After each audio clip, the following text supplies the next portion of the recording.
All right, welcome everybody. Thanks for joining us today. We'll get started here in just a second, get everybody in the room. Hopefully things are going well and find you well at your store. And we're excited to have you take some time out of your busy schedules with us today. So we've got a great group that's joining us. We've got a couple of wonderful industry experts here that are joining us to share some thoughts and give you some takeaways that you can implement in your stores and with your staffs.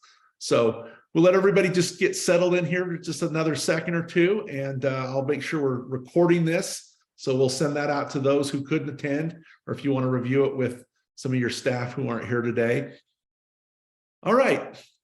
Well, welcome to our webinar, 3 Attributes of Leading Jewelry Stores. Now, that's a title that's got me curious in terms of what these attributes are. Many of you on this call today may already be exhibiting those attributes. Others may aspire to some of those attributes, but we've looked at, we've been in the jewelry industry quite a while, and we've looked at a number of different factors. And these are some things that set great jewelry stores apart from good ones, right? They're all doing and exhibiting these kind of 3 attributes. So before we get into that though, let me just introduce our speakers here. We've got Eric Jacobs from the Jewelers Board of Trade and Ryan Blumenthal from Clientbook. Why don't you each take a second and just introduce yourself, maybe tell the folks a little bit about your business. Eric, we'll go ahead and start with you. Yep. So my name is Eric. I'm president of the Jewelers Board of Trade. If you're not familiar with Jewelers Board, otherwise known as JBT, been in business for approximately 135 years, a little longer than that. We're one of the oldest organizations in the U.S., and its primary role is to promote transparency amongst all the players in the jewelry industry in terms of how financial flows work and so forth. So at its simplest level, we help a lot of manufacturers and distributors and wholesalers understand how fast retailers are paying their bills and whether or not they're a good credit risk to deal with and those sorts of things. And that all gets wrapped up in something we deliver called a credit report. And then on the retail side, we help retailers find wholesalers and manufacturers that are trustworthy that they can deal with. Awesome. Very cool. Ryan, thanks, Eric, for that introduction and being with us. Ryan, go ahead. All right. Afternoon, everyone. Pleasure to be here today. Thank you, both Paul and Eric, for putting this together. But my name is Ryan Blumenthal. I'm the VP of Business Development at Clientbook. I am also a lifelong retailer. In fact, that's how I got started with working with Clientbook, was simply as a retailer. They were first coming to market with a mobile clienteling tool built for retail jewelry stores.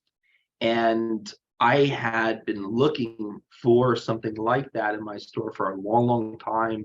Had tried many different programs to help scale personalized service in my store. I always felt that was something that we could do better than anybody else in our market.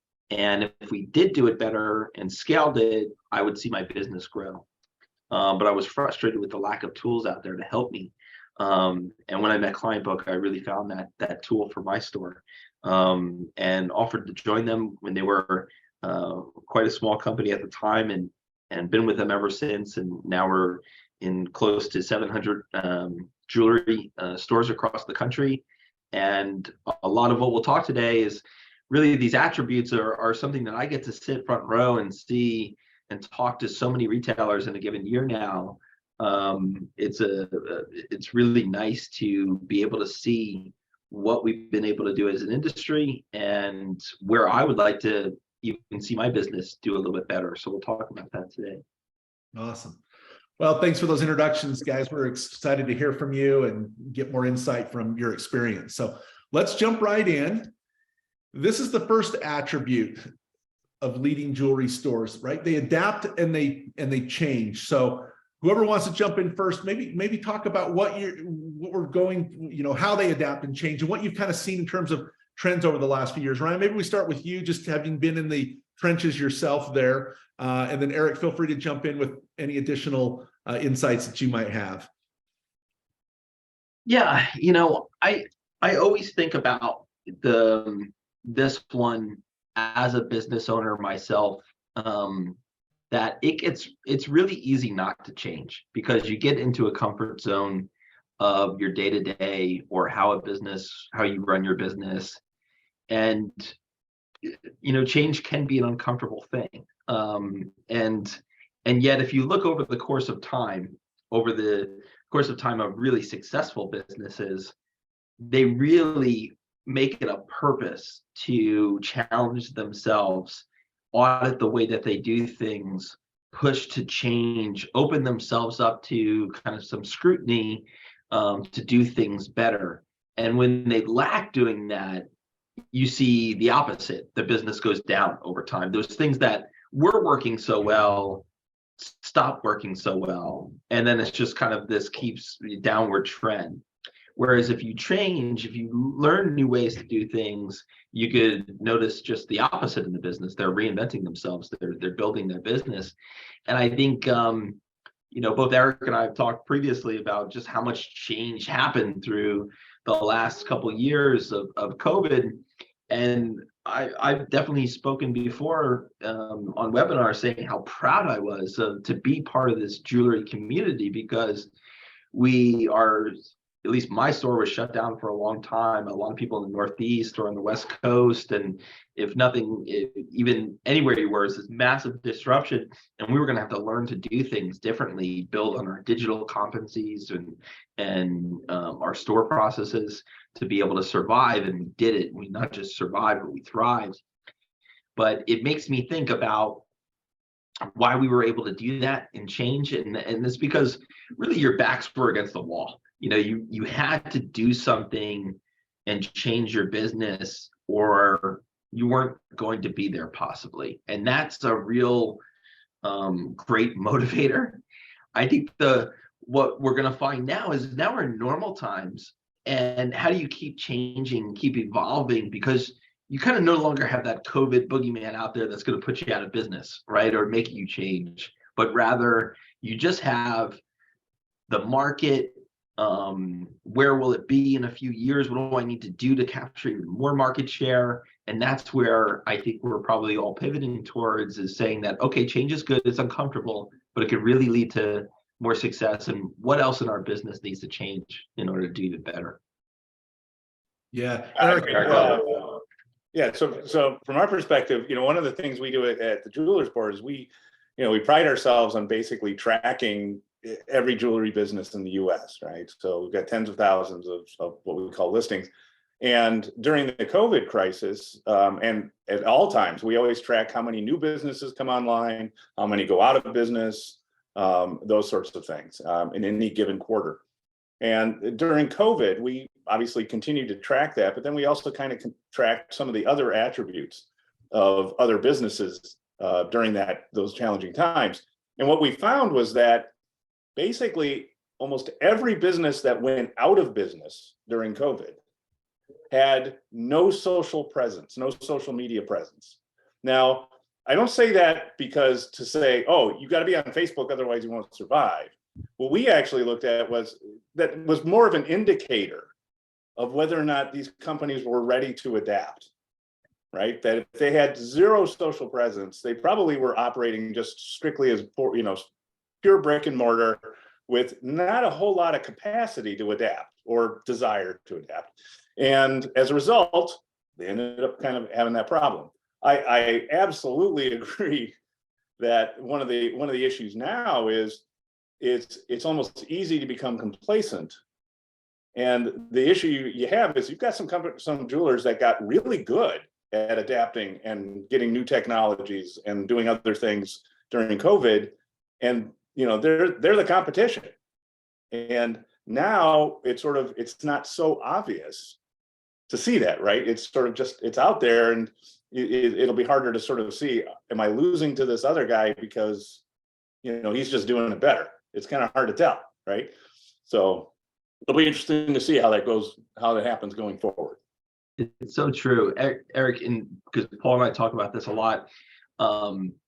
We talk about off ramps when you're trying to change something, that there's all these off ramps that rather than change, you could really take a different path, an easier path, and that's what stops people. And we talk about that a lot because we'll be making presentations about Clientbook and its technology and its kind of new technology in store, and how do you get people to embrace it and onboard and use that, which is something that a lot of stores struggle with.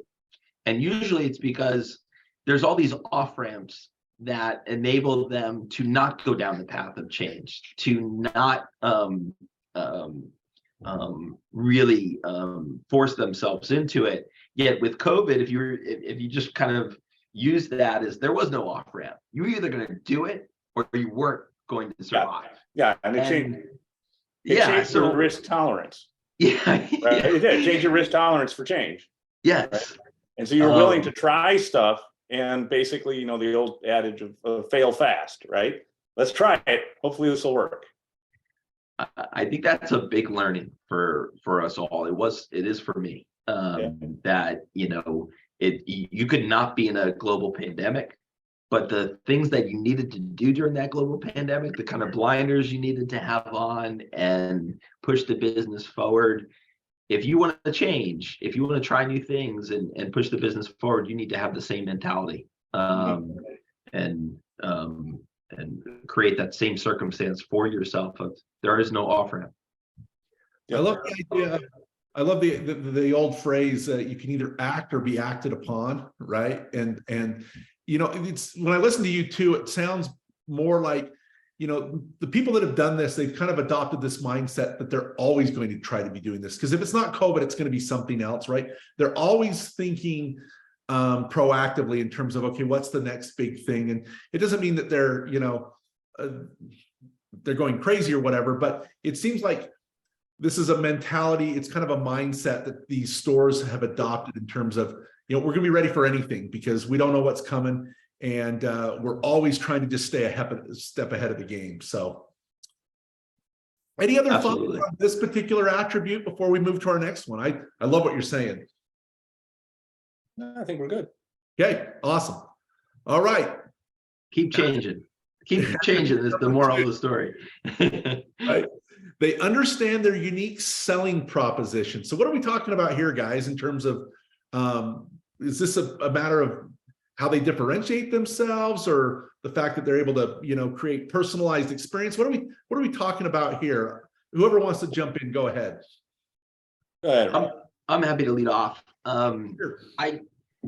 I always think of this one and sitting in a room full of kind of my retail peers, and you have kind of a moderator and they're saying, what's unique to your store? What's unique to yours? Help me understand who you are in the marketplace. And it can be really frustrating because you start saying a lot of the same things and then you feel like, well, maybe it's not unique, or what is my unique selling proposition? So it's a really good thing, an exercise to go through if you've never done it as a retailer, to see if you can't really kind of hone in on what it is that you want to be in your particular market, and why is it that you're the place to go to above all others. And so it's kind of referred to as your unique selling proposition. And if you've never done one of those exercises, I think it's helps bring clarity to things. For me, I always felt challenged in this, in that I felt that our service, the level of service that we provided to our customer, was part of our unique selling proposition. And you will have a lot of moderators kind of shut you down when you say service. They'll say anybody could say that, and that in part is true, at least in mine. But the successful retailers that I know of, they take that part of what we all know to be true as independent retailers, that we know that we offer a higher level of service, yet they go to such depths to quantify it, to define it, and to hold themselves account to how they're going to deliver it. And I think that's a real difference maker than another retailer that says, well, we have a high level of service, but there really is no meat on the bones there. There's no definition, there's no standard to meet. And I think when we look at the scope of kind of the competitive landscape, whether it be online or big box or all these things, you're going to find that maybe you won't be maybe you can't do SEO the same way that Brilliant Earth can do, but you could probably provide a higher level of service and attentiveness to your current client base than they ever would or would care to do. And if that's the case, then putting some parameters around it, defining it, hold yourself accountable to it, is something I find that not only I aspire to do here in my business, but I witness great retailers across the country that really do that every day. And at the heart of it, Clientbook is trying their very best to help facilitate that. And that's why I always got connected to it. But go ahead, Eric. So I was going to say, so one of the things we hear from retailers, however, is sort of the flip side of what you're saying, kind of, which is that some retailers who have been very slow to adopt technology, or just again going back to resisting change, but just being sort of slow to adopt some of these new capabilities, they'll say, no, my key is that I provide personal service, right? And they'll actually use that almost as a crutch to say, this is why I don't need all this electronic mumbo jumbo, because I provide face-to-face personal service. And it sort of ignores the fact that no, in today's marketplace, you have to have multi-touch. You have to be reaching out in multiple different ways, and it's all personal service. It's all about that. And it's not, force them to come in to be face to face with you. Well, that's a model that used to work, but in today's competitive marketplace, less and less so. It's so true. It's there, that's, we all know that this is the right thing, yet there can't be this objection towards new technologies that can help you get there and provide it a different meaning. That kind of leads it back to our original attribute, was change. So yes, you offer a high level of service, but you're going to have to change the way that you conduct that high level of service. Yeah, or what, because what you basically, people at the end of the day are inherently lazy, right? And so if your competitors are able to provide a level of service that requires less effort on the part of your customer, then that's a win. Like, the customer is going to kind of migrate there because it's less effort. It's not about always dragging them into the store or something like that every time. So it's so true. And then you think about, well, if our unique selling proposition is the high level of service that we provide for buying a diamond ring or something along those lines, if we put if we put some meat on the bones there, it's yes, you could be in store, or you could have the same experience on my website, or you could have a phone call with a sales associate and they could share information while they're speaking with you, pictures, and walk you through something. We could really meet you where you are and facilitate that high level of service no matter what. And thankfully, we have access to that technology as independents. It's not like it's something that the majors have access to, and yet we don't. We actually care more to do those things than they do, and can do our own spin on it, which is what I feel like independents have always done. We just need to make sure that we're continuing to double down. And you fully understand the context under which you operate, right? Because an independent jeweler operating in rural Wisconsin is operating in a somewhat different context than an independent jeweler in downtown Providence, right? Sort of understanding your value proposition within that unique context is also kind of critical. So 100%. So I think to sum it up, Paul, what I would say is really going through that exercise and saying, this is who we are to the marketplace. This is what makes us win. And then you're thinking about all the tools that you have available to you to make that great and to push that even further. And then you hold yourself accountable to it, and you kind of don't get distracted by all these other things that you might be, but rather your unique selling proposition and what are the tools I have to push it every year in the business. Yeah. I'm reminded of this.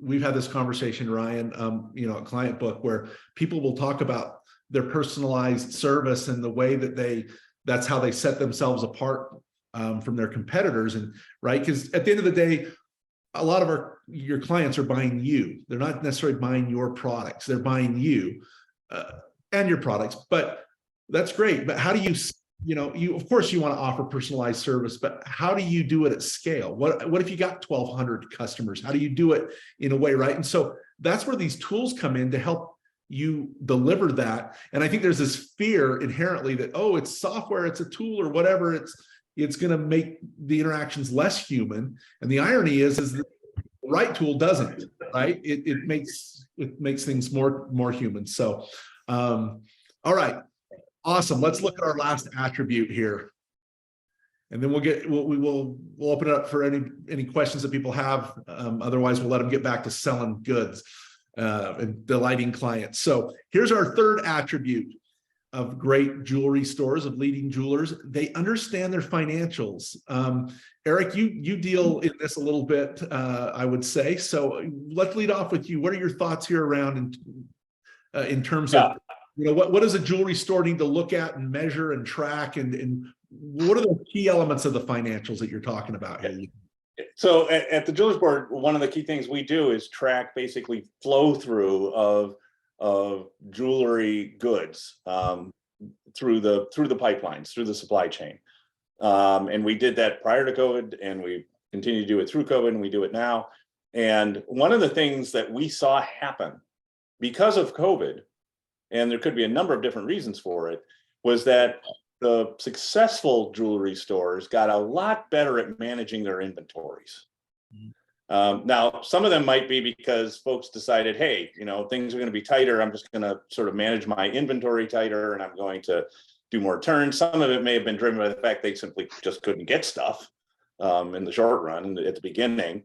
But what we saw happening was that there actually was a decrease in the total sort of build-up flows and more inventory turns happening throughout the entire jewelry industry. And we were seeing that happen even to a greater degree with some of the more successful retailers out there. So they were obviously just managing things on a tighter basis, which from a financial perspective is a great thing, right? Because inventory is just sort of wasted capital sitting there. And that really, I think, helped get the jewelry industry through the COVID crisis. And then I think it also helped the jewelry industry because folks were getting better at sort of managing, here's what sells, here's what doesn't sell, and here's what I'm going to focus on. That it contributed to basically what we kind of called the party of 2022, right? Where things were the party was going pretty strong at the end of 2021 and into 2022, and we think that kind of contributed to it. Now, the downside of that was, I think end of 2021 and 2022 were so successful that there is a risk that some folks kind of fell back into their old ways, right?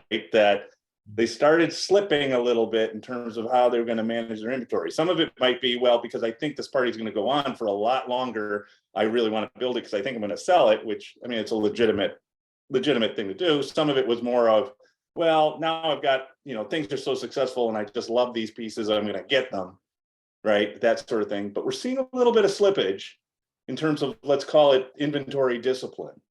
And we'll see what happens with that going into 2023 as it goes along. But it's something to watch out for. Awesome. Ryan, what would you add? Yeah,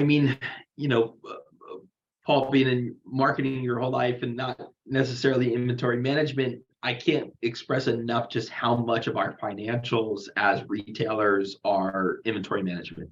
And our ability to execute on that really well or very poorly will define, our business. And again, with Eric, it was what he said was perfect in that the initial onslaught of COVID was you would look at every PO very with a lot of scrutiny. You would look up, do we need this? Or you would just be very scrutinized on all your expenses. And that led us to be kind of lean and mean and then we had the surge of sales, and then we're sitting on a bunch of cash. then all of a sudden you start drifting into not being so much scrutiny on the purchase orders that come across your desk and say, well, listen, I'm sitting on a bunch of cash, things are good, sales are up, sure, we'll take it. And are you really looking at the financials of the business the same way that you did just a year previously? And I have some business coaches that will make sure that we do that to the best of their ability and kind of hold you to account to say, no, why is your inventory this way? What are you doing to get it back down? Where is your turn at in here? So they really make you understand your financials. And thankfully, we have those kinds of things today as retailers. I think back to my parents showing me kind of how to run the store, and they just didn't have that. They didn't have that learning that they met with one or two reps, they met with a rep probably once or twice a year, and you bought for the year. I mean, and it was just impossible thinking back of how well they did with the kind of the limited tools that we have today between our great point of sale systems and tools like balance to buy and insights from companies like JBT.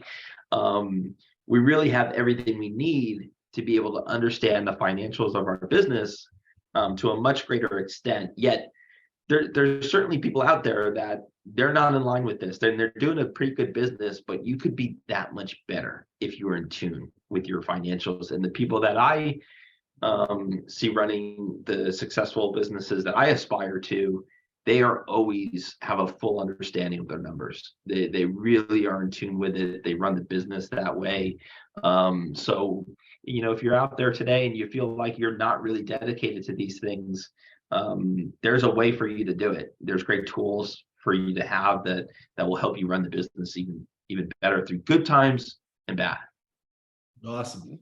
Well, listen, I know we're coming up here at the bottom of the hour, so I'm gonna end here before you kind of give your final plug. But kind of, if this was like a presidential debate, right? And you have 1 minute, right? And so I'm just going to ask kind of a lingering question that's probably on every jeweler's mind. And I'm not saying that what you're going to say is you're going to read the tea leaves as best you can, but I think on everybody's mind, in each of your opinions, Eric, we'll start with you. What do you think the outlook for 2023 and beyond looks like with all this talk of an inflation and a recession? What are your thoughts, or what do you, if you had to look into your crystal ball, what do you see? And Ryan, I'll give you an opportunity to ask the same question. Yeah, so I actually think for those jewelry stores who we basically call one-rated accounts, which are the ones that have the best credit ratings, and they're obviously running things on a tight ship. They understand their financials. They're doing everything right. I think they'll have a fine year. I think they'll be fine. I do believe we will see an increase in businesses going out of business for the remainder of 2023 for what we call our poorly rated accounts, what we basically call a 4. And I think we will see an increase in those folks kind of not being able to hang on and kind of going out of business. That's related also to, we're seeing an aging demographic, and a lot of those stores that are sort of slow to adapt, for better or worse, they're the kind of stores that, it's a person that was thinking about retiring before COVID, and then COVID hit, so they stuck it out. And now COVID's done, they've built up some cash. They'll either sell the store, but more likely they'll just, shut it down. Yeah. Ryan, what are your thoughts here in terms of surviving the rest of this year and even thriving? Yeah, I think that while I don't think there's this looming financial disaster in the marketplace that's going to happen, I think the dollar shift to services and experiences is already happening. And that's going to continue to happen in the price shift on goods. So it's going to go from goods to services and experiences.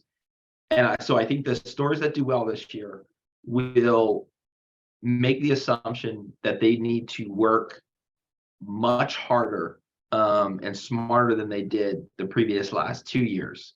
And if they do that, if they reach out to more customers, if they get more interaction with their client base and get creative, I think they will stay on pace with these wonderful years that we've had.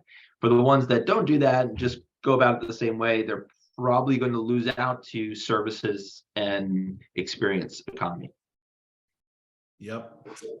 Well, with that, gentlemen, our time is up. Fastest half an hour I've experienced in quite a while. So Eric, thanks so much for joining us. Ryan as well. This webinar today was obviously brought to you by Clientbook and JBT. There's some information there. If you want to learn more, take a demo, become a member. We will also send out the recording link sometime later today. And if you've got any questions about either of our organizations, feel free to reach out. But with that, we will, again, thank you for taking the time to join us and wish you a great rest of your day and a great week. And good luck, everybody. Thanks for being with us. Have a great year, everyone. Thanks. We'll see ya.